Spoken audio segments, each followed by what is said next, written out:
Assalamualaikum warahmatullahi wabarakatuh. Pemirsa Hasanah, peristiwa bayi yang dikubur hidup-hidup oleh ibunya di Purwakarta, Jawa Barat viral dan menjadi buah bibir di masyarakat. Warga cukup terkejut bagaimana mungkin seorang ibu tega mengubur bayinya yang masih berusia 5 bulan di belakang rumah ke dalam tanah 30 cm. Beruntung sang anak selamat setelah ditemukan tetangganya. Sang bayi dalam keadaan kritis dan dirawat di Rumah Sakit Umum Daerah Purwakarta. Diduga sang ibu menderita depresi sejak kehamilannya berusia 7 bulan. Menurut medis, 50 hingga 80% ibu yang baru melahirkan memang berpotensi mengalami depresi. Hal ini karena dia mengalami perubahan hormon yang mempengaruhi perasaannya. Namun umumnya sindrom ini hanya terjadi selama 14 hari pertama pasca kelahiran. Dan kondisi terburuk terjadi pada 3 hari pertama. Melihat potensi ini, maka hendaknya proses kelahiran dan pendidikan anak perlu dukungan besar dan keluarga. Apalagi di masa-masa yang disebut sebagai rawan terjadi depresi.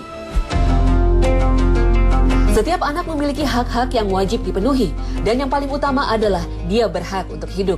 Membunuh anak, apapun alasannya, tidak pernah dibenarkan dalam Islam. Allah Subhanahu wa Ta'ala berfirman, "Dan janganlah kamu membunuh anak-anakmu karena takut kemiskinan." Al-Quran Surah Al-Isra ayat 31. Memang, anak merupakan cobaan dan ujian bagi orang tuanya. Dan ini pun telah Allah tegaskan dalam firman-Nya. Hai orang-orang yang beriman, janganlah kalian mengkhianati Allah dan Rasul-Nya. Dan juga janganlah kalian mengkhianati amanah-amanah yang dipercayakan kepadamu, padahal kamu mengetahui.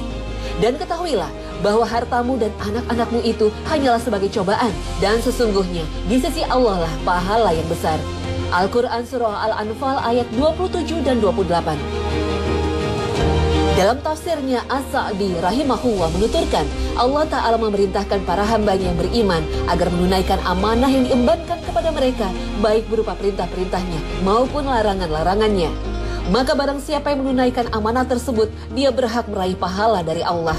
Sedangkan orang yang menyia-nyiakan amanah itu, dia berhak mendapat siksa yang pedih. Dan dia menjadi orang yang berkhianat terhadap Allah, Rasul-Nya, serta amanahnya. Ya, Allah menjadikan anak sebagai ujian bagi orang tuanya, agar Allah mengetahui siapa hambanya yang memenuhi amanah. Meski begitu, anak juga diciptakan sebagai perhiasan dunia bagi orang tuanya.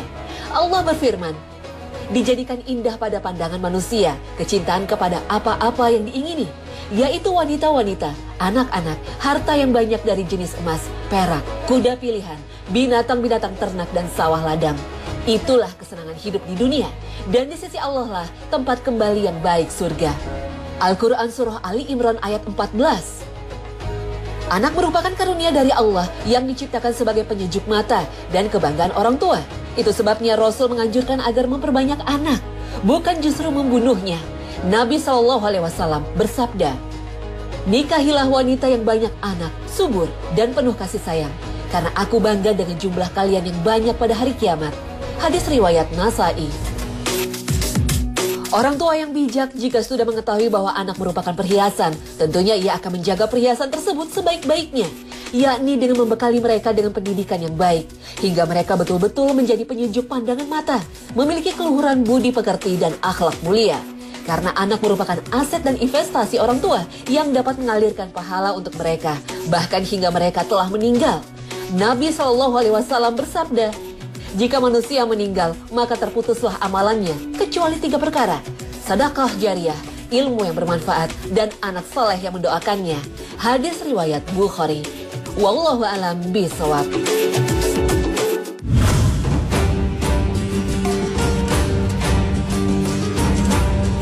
Pemirsa Hasanah, membersihkan dan menghilangkan najis dengan tisu kini sudah mulai biasa dilakukan para orang tua.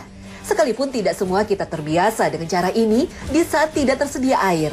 Jika tisu kering, tidak masalah membersihkan kotoran karena tisu bisa menyerap air. Tapi bagaimana dengan tisu basah, khususnya untuk bayi? Apakah tisu basah bisa menghilangkan najis yang menempel di tubuh bayi? Jika kotoran bayi juga menempel di baju kita, apakah dengan tisu basah sudah cukup untuk menghilangkan najis? Mengingat kotoran bayi termasuk najis ringan. Merawat dan mengasuh bayi yang masih kecil memang membutuhkan perhatian tersendiri. Salah satunya adalah bahwa bayi-bayi yang masih kecil ini terbiasa buang hajat, kapanpun dalam frekuensi yang sering. Oleh karena itu, kita sebagai orang tua yang mengasuh dan merawat mereka harus lebih banyak mengerti lagi tentang masalah najisnya ini. Memang benar, di dalam hadis-hadis Nabi disebutkan ada bayi-bayi tertentu yang kalau mereka buang air kecil tidak perlu dicuci, hanya dipercikan air saja. Namun dalam hal ini memang ada kekhususannya, sebagaimana yang disebutkan dalam salah satu hadis yang sahih, di mana seorang wanita yang bernama Ummu Qais bin Makhsum datang kepada Rasulullah SAW membawa seorang bayi yang masih kecil, lalu digendong oleh Rasulullah SAW. Tiba-tiba bayi itu kencing di bajunya Rasulullah SAW. Lalu apa yang dilakukan oleh Rasulullah? Beliau meminta air, beliau tidak mencuci bajunya, hanya dipercikan air saja. Dari hadis ini kita bisa mengetahui bahwa ada bayi tertentu yang jika buang air kecil sehingga membuat pakaian pengasuhnya terkena ompol, terkena najis air kencingnya, tidak dicuci, tapi hanya dipercikan air saja. Tapi hal itu pun dengan syarat. Pertama, bayi itu harus bayi laki-laki, bukan bayi perempuan. Apa hikmah di balik itu? Kita serahkan pada Allah. Tetapi kalau bayi perempuan itu harus dicuci, tidak boleh hanya dipercikan air saja. Yang kedua, bayi itu belum makan sesuatu kecuali air susu ibunya. Dan yang ketiga, bayi ini usianya belum lagi melebihi 2 tahun. Jika dia sudah lebih dari 2 tahun, lalu dia mengompol, maka air kencingnya ini tetap wajib dicuci, sehingga hilang baunya, rasanya, atau juga warnanya. Wallahu a'lam.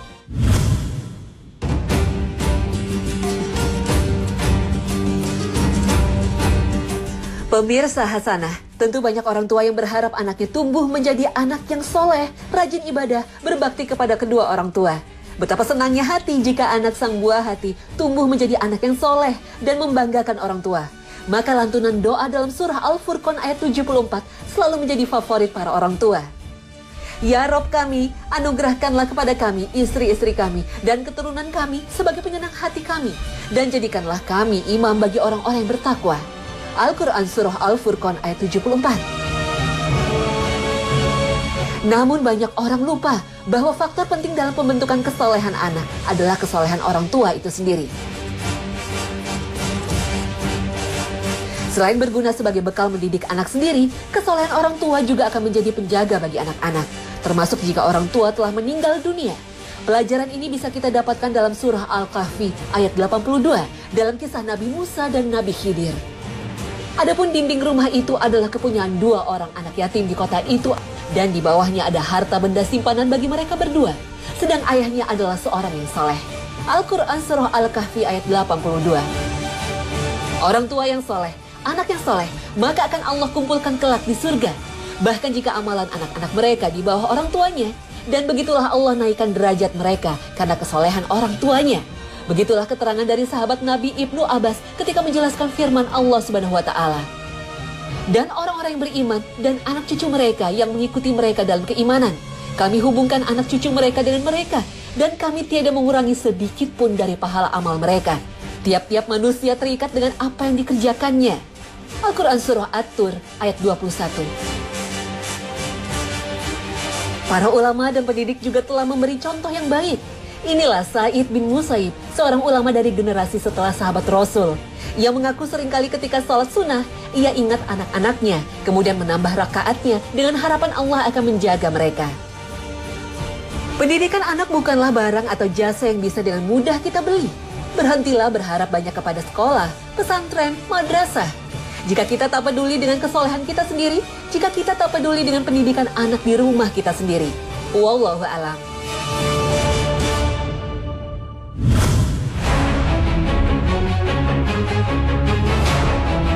Pemirsa, tahukah Anda, rezeki seseorang bisa diukur dari sebesar apa seseorang itu bermurah hati menafkahkan hartanya untuk keluarga dan yang membutuhkan?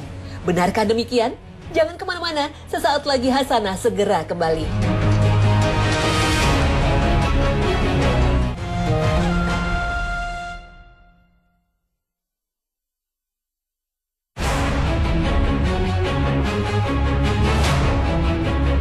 Pemirsa Hasanah, menafkahi keluarga merupakan kewajiban orang tua. Namun tahukah Anda, dengan melaksanakan kewajiban mengeluarkan nafkah itulah justru rezeki seseorang itu ditakar. Maka bermurah hati kepada keluarga adalah salah satu kunci yang mengundang rezeki. Apakah memang demikian?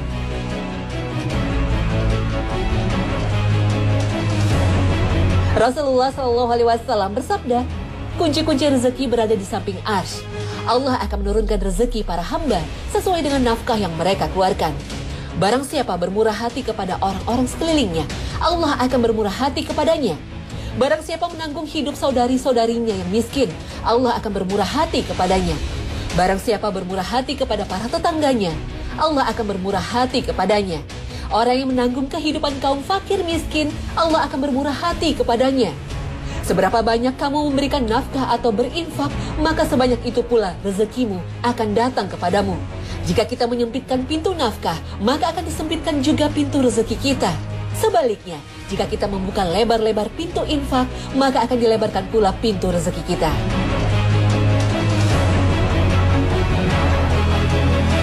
Allah memberikan rezeki kepada hamba-hambanya sesuai dengan nafkah yang dikeluarkannya.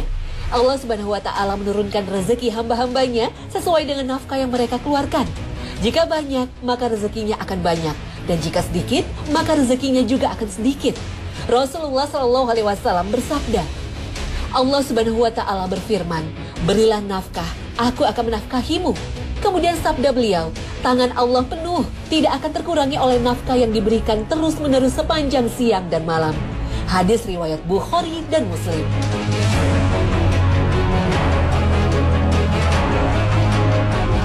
Suatu ketika Nabi SAW mendengar kabar bahwa Zubair bin Al-Awam menahan pemberian nafkah. Maka beliau menarik surbannya kemudian bersabda, hai putra Al-Awam, aku adalah utusan Allah kepadamu, kepada kelompok tertentu dan kepada umat manusia secara umum. Allah Subhanahu wa Ta'ala berfirman, berikanlah nafkah, aku akan menafkahimu. Jangan menolak, sehingga dia akan memintamu dengan keras. Di langit ini ada pintu terbuka yang darinya rezeki setiap orang turun sesuai dengan nafkah yang dibayarkan, sedekah yang dikeluarkan atau niatnya. Barang siapa sedikit mengeluarkan nafkah, maka rezekinya akan disedikitkan. Dan barang siapa banyak mengeluarkan nafkah, maka rezekinya akan dibanyakkan. Dalam hadis lain riwayat Imran bin Husain disebutkan Rasulullah SAW memegangi ujung surbanku lalu bersabda, hai Imran, Allah Subhanahu wa Ta'ala menyukai orang yang berinfak dan membenci orang yang pelit. Maka berinfaklah dan beri makanlah.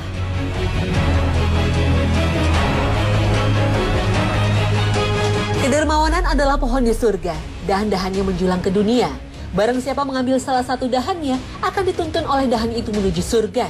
Sedangkan kebahilan adalah salah satu pohon di neraka, dahan-dahannya menjulang ke dunia. Barang siapa mengambil salah satu dahannya, maka akan dituntun oleh dahan itu menuju neraka. Hadis riwayat Ad-Darqutni. Nabi juga pernah bersabda, berinfaklah wahai Bilal, jangan khawatir, Tuhan pemilik arsy tidak akan mengurangi rezekimu. Hadis riwayat At-Tabrani. Air bersih adalah air yang mengalir. Semakin deras air mengalir, maka air di hulu akan mengalir semakin kencang. Analogi ini berlaku untuk mendapatkan rezeki.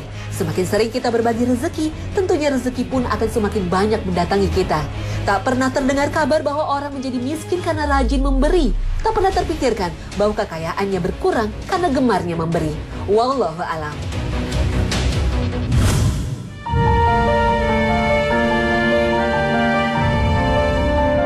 Pemirsa Hasanah, di padang mahsyar, pengadilan Allah Subhanahu wa Ta'ala akan digelar.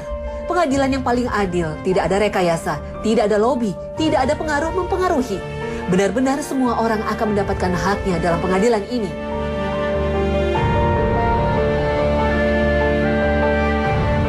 Satu persatu, masing-masing kita akan mendapatkan giliran. Seluruh umat manusia akan mendapatkan ganjaran dari amal perbuatannya selama di dunia. Timbangan amal digelar, mereka yang timbangan kebaikannya lebih berat dari keburukannya akan ditempatkan di surga. Sebaliknya, mereka yang timbangan amal keburukannya lebih berat akan dilempar ke neraka. Tapi ada juga orang-orang yang timbangan amal kebaikannya sama dengan keburukannya, tidak lebih berat atau lebih ringan. Lalu bagaimana nasib orang-orang yang timbangannya sama?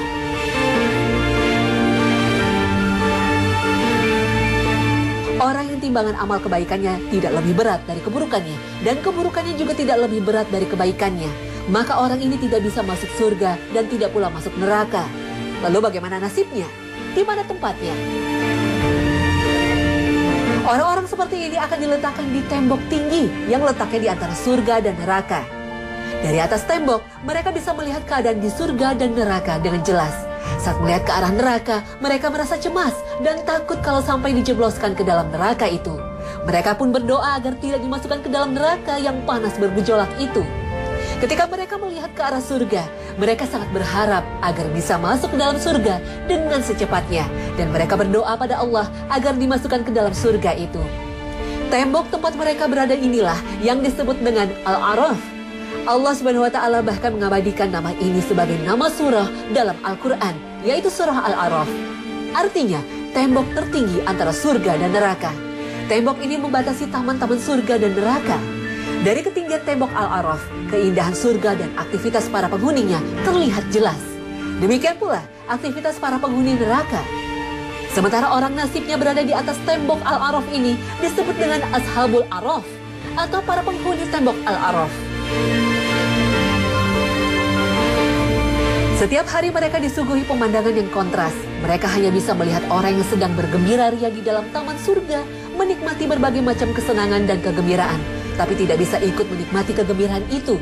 Setiap hari mereka juga melihat penderitaan orang yang sedang disiksa di dalam neraka jahanam.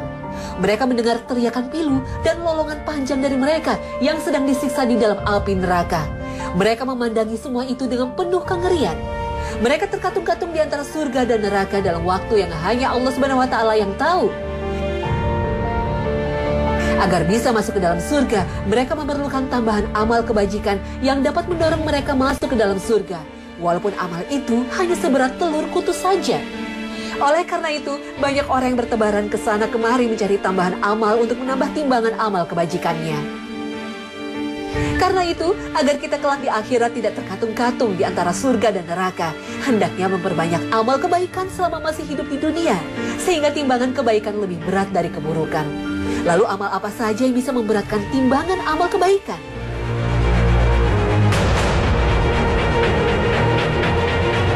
Kalimat zikir seperti tahlil, yaitu bacaan La ilaha illallah, tasbih subhanallah, tahmid alhamdulillah, takbir Allahu Akbar, dan istighfar astaghfirullah merupakan amalan ringan yang dapat menambah bobot timbangan kebaikan.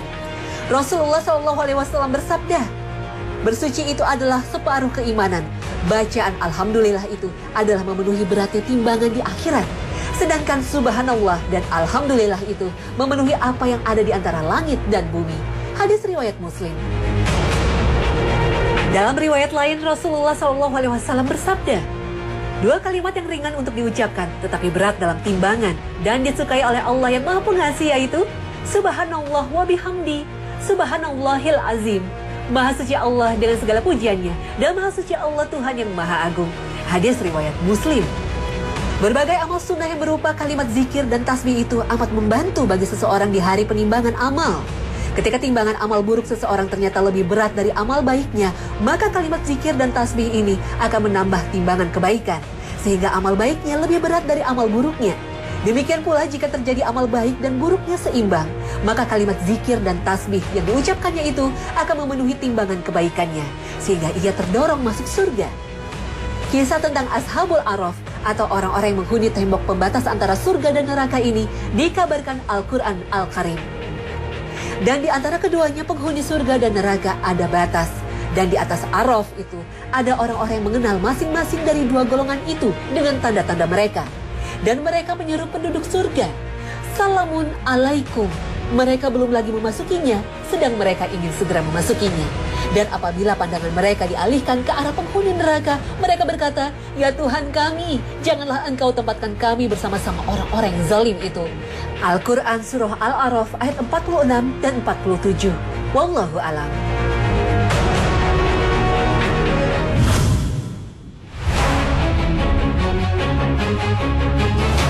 Pemirsa, belakangan mulai banyak umat Islam yang berbisnis dengan menerapkan cara-cara syariat agama. Jangan kemana-mana, sesaat lagi Hasanah segera kembali dengan inspirasi berbisnis syariat.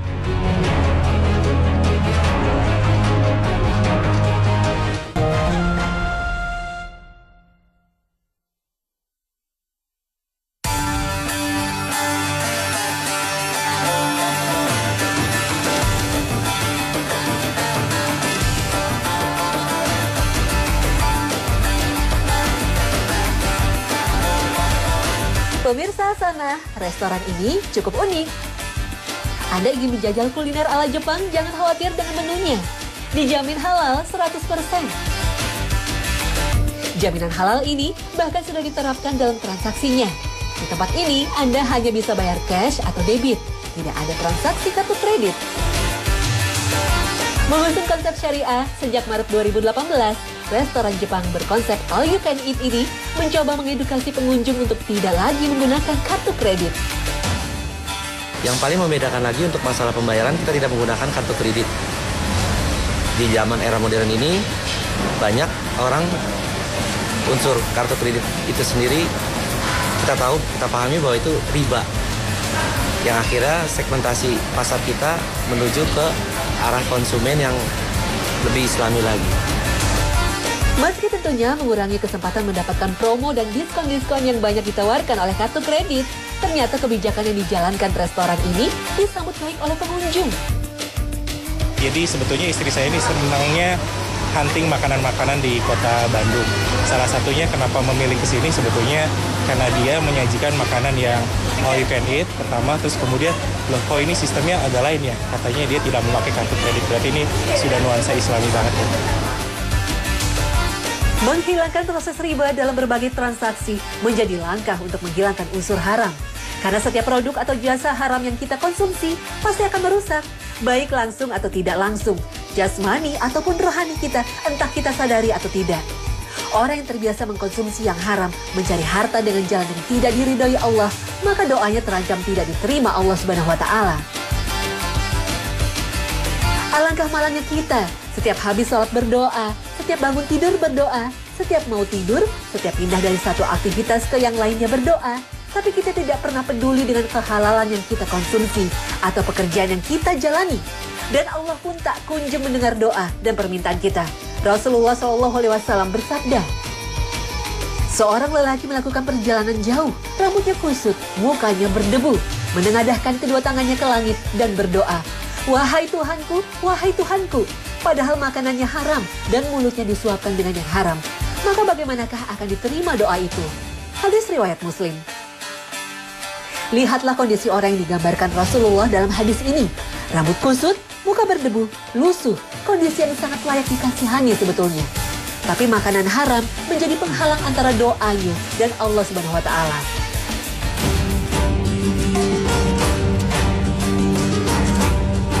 Konsumsi haram tidak hanya menyebabkan doa yang tertolak, tapi amal yang dilakukan juga terancam tidak diterima. Rasulullah SAW bersabda, jika seorang keluar untuk melakukan haji dengan biaya yang berasal dari yang haram, kemudian ia mengendarai tunggangan dan mengatakan, labbaik Allahumma labbaik, ya Allah sambutlah seruanku, maka yang berada di langit menyeru, seruanmu tidak disambut dan kau tidak memperoleh kebahagiaan. Bekalmu haram, kendaraanmu haram, dan hajimu mendatangkan dosa dan tidak diterima. Hadis riwayat At-Tabrani. Mengkonsumsi pangan yang haram atau yang didapatkan dengan jalan haram, maka sama saja dengan berinvestasi di neraka. Setiap pangan haram yang kita konsumsi akan tumbuh menjadi bagian dari tubuh kita. Dan setiap inci bagian tubuh kita yang dibentuk dari yang haram akan menjadi bagian yang kelak dibakar di neraka. Rasulullah SAW bersabda, setiap daging yang tumbuh dari sumber yang haram, api neraka lebih berhak baginya. Hadis riwayat Ahmad.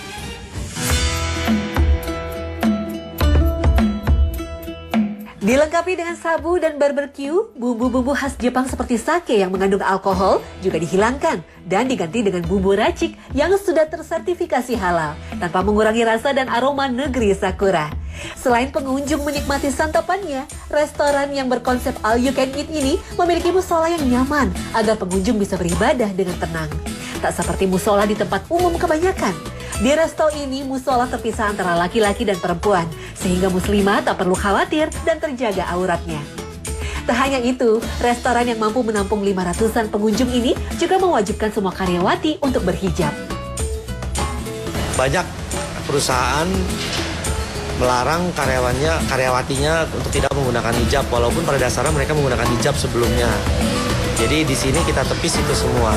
Bahwa di sini bisa untuk bekerja menggunakan hijab dan bisa meniti karir di dunia hospitality terutama F&B.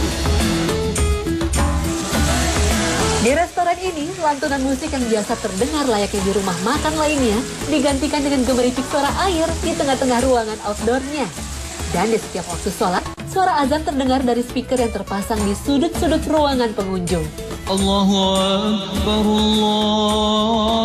Sebagai seorang muslim, ada etika yang seharusnya diterapkan saat menjalani profesi sebagai pedagang. Karena berdagang bukan usaha untuk mengeruk keuntungan sebanyak-banyaknya tanpa landasan etika, sehingga merugikan salah satu pihak. Menjamin kehalalan menu, tidak memasukkan unsur riba juga termasuk salah satu hal yang harus diperhatikan, agar penjual tidak merugikan pembelinya.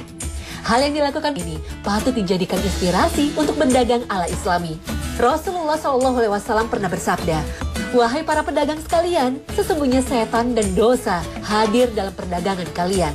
Maka campurilah perdagangan kalian dengan sedekah." Hadis riwayat Tirmizi. Wallahu alam bishawab. Nah pemirsa, sampai di sini akhir perjumpaan kita hari ini. Semoga Allah Subhanahu wa Ta'ala senantiasa memberikan hidayah dan taufiknya kepada kita. Amin ya Rabbal Alamin. Terima kasih atas perhatian Anda. Wassalamualaikum warahmatullahi wabarakatuh.